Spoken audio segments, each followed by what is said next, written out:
ചില നിമിത്തങ്ങൾ എന്നൊക്കെ പറയാറുണ്ട്.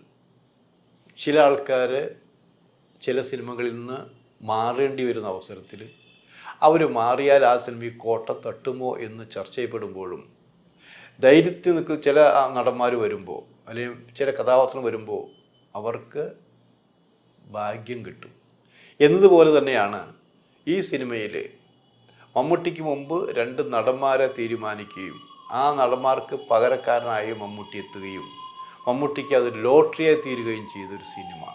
ആ സിനിമയെക്കുറിച്ചാണ് ഇന്നത്തെ വീഡിയോ. ഫിലിം പ്ലസിലേക്ക് എല്ലാവർക്കും സ്വാഗതം.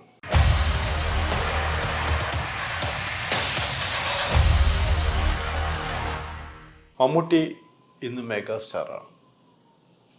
ഈ മെഗാസ്റ്റാർ എങ്ങനെ കിട്ടി എന്നുള്ളത് നമ്മൾ അടുത്ത വീഡിയോയിൽ പറയും. ആ മെഗാസ്റ്റാറായി മമ്മൂട്ടി ഇപ്പോൾ നിൽക്കുമ്പോൾ അതിൻ്റെ മുന്നിൽ അതിൻ്റെ മുകളിൽ എന്തെങ്കിലും കൊടുക്കുകയാണെങ്കിൽ അതിനും മമ്മൂട്ടി അർഹനാണ്. പക്ഷെ ഇതൊക്കെ പറയുമ്പോഴും നമ്മൾ ആലോചിക്കേണ്ടത് എന്താ, മമ്മൂട്ടി ഈ മെഗാസ്റ്റാർ പദവിയിലേക്ക് എത്തിയത് ഇതാ പിടിച്ചോ എന്ന് പറഞ്ഞ ആരെങ്കിലും കൊടുത്ത ഔദാര്യം കൊണ്ട് കിട്ടിയതല്ല. അനുഭവങ്ങൾ പാളിച്ചകൾ എന്ന് പറഞ്ഞ 54 വർഷം മുൻപ് അഭിനയം തുടങ്ങിയ മമ്മൂട്ടി ആ അഭിനയം തുടങ്ങാൻ അന്നത്തെ ത്യാഗം കുറേയുണ്ട്. പട്ടിണി കിടന്ന് ബസ്സൂലിൽ നടന്ന്, അതായത് വൈക്കത്ത് ചെമ്പിൽ നിന്ന് കോട്ടയത്തേക്ക് വന്നിട്ടുണ്ട്. കോട്ടയത്ത് നിന്ന് പിന്നെ ആലപ്പുഴ ഭാഗത്തേക്ക് കൊണ്ട് ചേർത്തലയ്ക്ക് വേണ്ടി ഇങ്ങനെ പോയി പട്ടിണി കിടന്നുകൊണ്ട് കഷ്ടപ്പെട്ടുകൊണ്ടാണ് മമ്മൂട്ടി എന്ന അഭിനയം തുടങ്ങിയത്. ആ അഭിനയം തുടങ്ങിയ മമ്മൂട്ടിയുടെ നീക്കങ്ങൾ, മുന്നോട്ടുള്ള നടത്തമെല്ലാം വളരെ സൂക്ഷിച്ചാണ്. കാരണം ഒരു നൂൽപ്പാലത്തിലൂടെയാണ് സഞ്ചരിക്കുന്നതെന്ന് ബോധ്യം വന്നപ്പോൾ പോലും ആ നൂൽപ്പാലത്തിൽ കൂടി നടന്ന് വിജയിച്ച് വിജയകിരീടം ചൂടി സൂപ്പർ സ്റ്റാറായി മെഗാസ്റ്റാറായി വന്ന മമ്മൂട്ടി. അപ്പോൾ ആ മമ്മൂട്ടി വരുമ്പോൾ മമ്മൂട്ടി പലരും പറയുന്നത് എന്താ, മമ്മൂട്ടി നായകനായ ആദ്യത്തെ സിനിമ ഇന്നതാണ് എന്ന് പറയുമ്പോൾ ഞാൻ പറയുന്നു മമ്മൂട്ടിയുടെ ലക്ഷണമൊത്ത, മമ്മൂട്ടി നായകനായി അഭിനയിച്ച ലക്ഷണമൊത്ത ഒരു സിനിമയെക്കുറിച്ചാണ് ഞാൻ പറയുന്നത്. ആ സിനിമ ചില്ലറക്കാരുടേതല്ല. MT വാസുദേവൻ എഴുതി IV ശശി സംവിധാനം ചെയ്ത സിനിമയാണ്. 1981 ആ കാലഘട്ടം. ആ കാലഘട്ടത്തിൽ മമ്മൂട്ടി വേറെയും ഒരു സിനിമ കിട്ടിയതാണ്, സ്ഫോടനം എന്നുള്ള സിനിമ. രണ്ടും പറയുമ്പോൾ ഈ 2 സിനിമയിലും മമ്മൂട്ടി ആയിരുന്നില്ല എന്നുള്ളതാണ്. സ്ഫോടനം എന്നൊരു സിനിമ ഷീലയും ഷീലയുടെ ഭർത്താവും കൂടി നിർമ്മിച്ചൊരു സിനിമ, PG വിശ്വംഭരൻ സംവിധാനം ചെയ്ത സിനിമ. ആ സിനിമയിൽ മമ്മൂട്ടി ആയിരുന്നില്ല. ആ ജയൻ മരിച്ച ഒരു ഘട്ടത്തിലാണ് ആ സിനിമ. അവിടെയും രതീഷ് മാറിയപ്പോഴാണ് മമ്മൂട്ടി ഇങ്ങനെ അവസരം കിട്ടിയത്. ഇവിടെ ഈ IV ശശിയുടെയും MTയുടെയും സിനിമ, ആ തൃഷ്ണ എന്ന് നമുക്ക് പേര് പറയാം. ആ തൃഷ്ണയിൽ നായകൻ ആദ്യം രതീഷായിരുന്നു. അപ്പം രതീഷായിരുന്നപ്പോൾ രതീഷിനെ IV ശശി ഒരു ദൈവത്തെ പോലെയാണ്, ഗോഡ് ഫാദർ പോലെ കണ്ടിരുന്നത്. ആ സത്യത്തിൽ രതീഷാക്കി തീർത്തതും IV ശശി തന്നെയാണ്. പക്ഷെ ഭയങ്കര തിരക്ക്. ആ തിരക്ക് അഭിനയിക്കുമ്പോൾ തൃഷ്ണയിൽ അഭിനയിക്കാൻ ഒരു കാരണവശാലും പറ്റുന്നില്ല. എങ്ങനെ നോക്കിയാലും അപ്പോൾ അത് നേരിട്ട് പറയാനും പറ്റില്ല. അപ്പോൾ മമ്മൂട്ടി കുറച്ച് പടത്തിൽ അഭിനയം, മമ്മൂട്ടിയും രതീഷൊക്കെ ഒരു നല്ല അടുപ്പം പരിചയമൊക്കെ വന്നിരുന്നു. അപ്പോൾ തൻ്റെ ഭാഗത്തേക്ക് തനിക്ക് പകരം മമ്മൂട്ടിയുടെ പേര് പറഞ്ഞാൽ എന്തായിരിക്കും എന്ന് രതീഷ് ആലോചിച്ചു. അങ്ങനെ രതീഷ് അത് പറയുകയും ചെയ്തു. അപ്പോൾ ശശിയുടെ മറുപടി എന്താ, നിനക്ക് പറ്റില്ലെങ്കിൽ അത് പറ, ആരാണ് ഞാൻ തീരുമാനിക്കാമെന്ന് പറഞ്ഞത്. പക്ഷെ അന്ന് എൻ്റെ ഓർമ്മ ശരിയാണെങ്കിൽ എനിക്ക് കിട്ടിയ അറിവ് പ്രകാരം രതീഷിന് പകരം ബാബു നമ്പൂതിരിയാണ് ആ റോൾ തീരുമാനിച്ചത്. പക്ഷെ അത് ആദ്യത്തിൽ തന്നെ ബാബു നമ്പൂതിരി പറ്റുമോ? കാരണം ഇവിടെ പ്രത്യേകിച്ചൊരു നായക സ്ഥാനത്ത് വരേണ്ടതാണ്. അന്ന് അത് പലർക്കും അതും ഇഷ്ടം. MTക്ക് പോലും ബാബു നമ്പൂതിരി ഇഷ്ടമായില്ല. മാത്രമല്ല സ്വപ്നയുടെ നായകനും കൂടിയാണത്.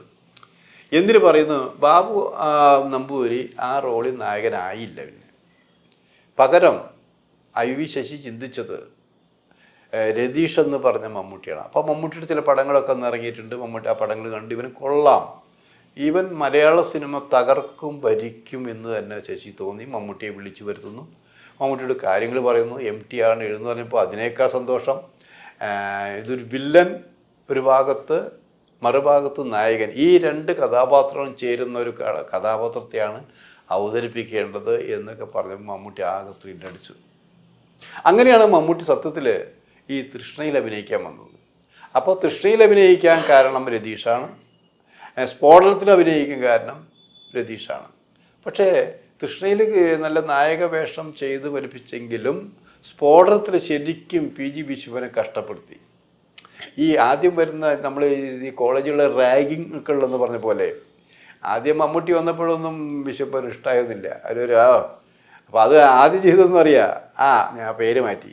ഈ വിശ്വപ്പൻ ചെയ്ത് ആദ്യം സജിൻ എന്നാക്കി, നിൻ്റെ പേരെന്ന് പറഞ്ഞാൽ സജിൻ. അപ്പോൾ മമ്മൂട്ടി എന്തോ ചോദിച്ചു, ചാൻസ് കിട്ടുമല്ലേ സജിൻ, ഇങ്ങനെ സജിൻ. അങ്ങനെ സജിൻ തീരുമാനിച്ചു. അത് കഴിഞ്ഞപ്പോഴോ പിന്നെ അവൻ ചാടാൻ പറഞ്ഞത് ഡൂപ്പ്.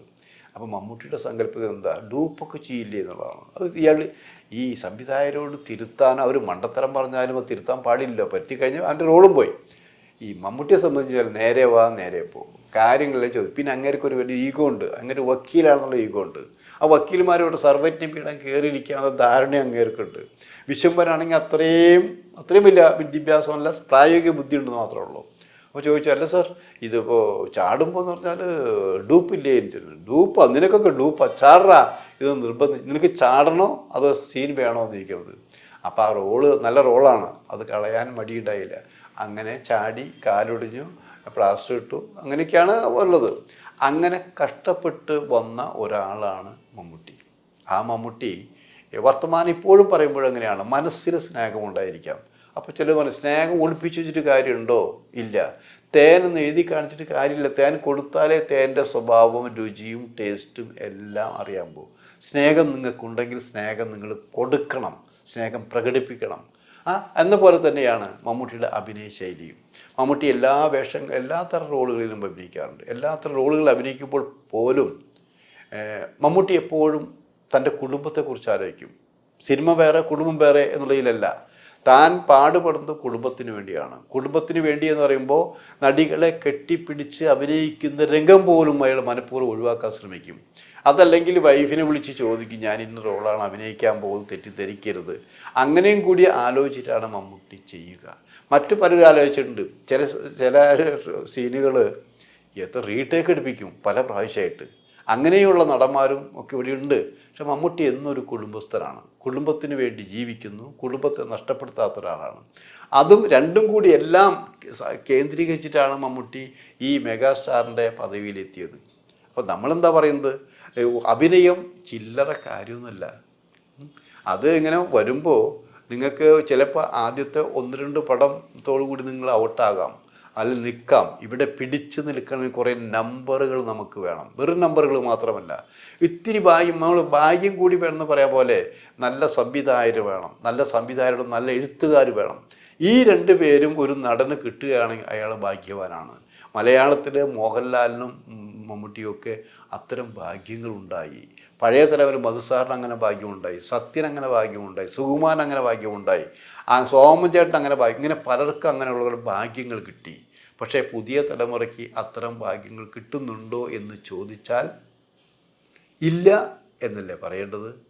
ഇല്ല എന്ന് പറയുമ്പോൾ തന്നെ അത്ര ഹെവി റോളുകൾ കൊടുത്താൽ അങ്ങനെ ചെയ്യാവുന്ന എത്ര പേര് മലയാള സിനിമയിലുണ്ട്.